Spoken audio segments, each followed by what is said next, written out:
Last week we saw the Democratic primary debates. A lot of promises were made, many appeals to our emotions, concerns, and future generations. However, I find these displays of sympathy to be nothing more than empty, and it shows even within the same debates. It's not just Democrats that do this, but Republicans on a large scale as well.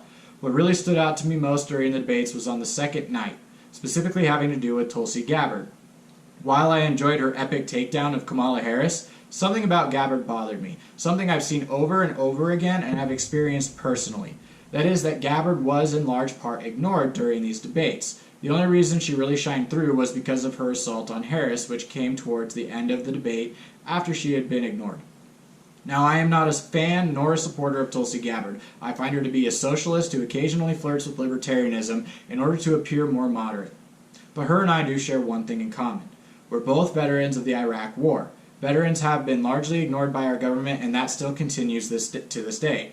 We are swept aside as irrelevant, a nuisance, and not worth the benefits we were promised upon our homecoming. It's why I push for politicians and judges, along with their immediate families, to be mandated, with no exceptions, to receive all health care through their local VA hospital, because they have no desire nor know-how in fixing the broken system that is supposed to be caring for those of us who fight the wars for this country.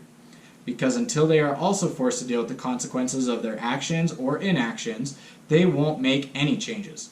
Tulsi Gabbard should be afforded more respect for her service to this country and not be brushed aside. 22 should not be the number every veteran shouts for the suicide rate of veterans on a daily basis. I should not have received letters from the VA denying me the full GI Bill that was promised in my enlistment contract.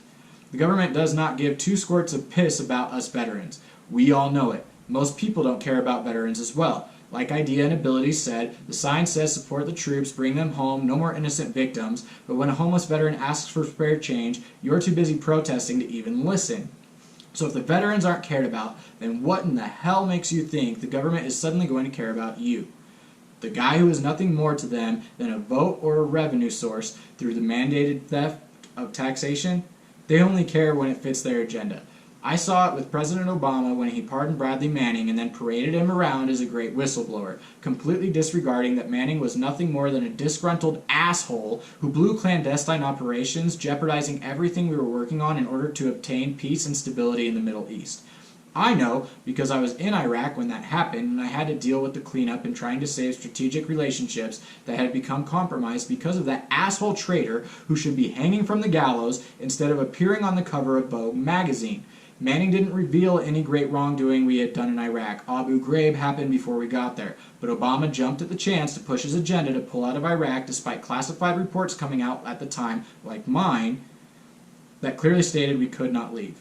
But Obama pushed it, it happened, and sure enough, shortly after coming home, I had to watch Daesh take over cities like the one I had worked so hard to improve in Iraq, killing countless Iraqis, many of whom I worked with personally to leave Iraq a better place than I found it.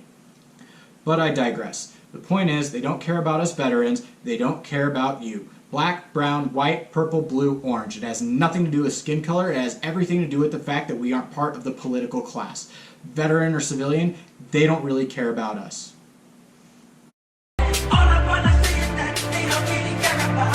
We'll never get out there until we learn to break.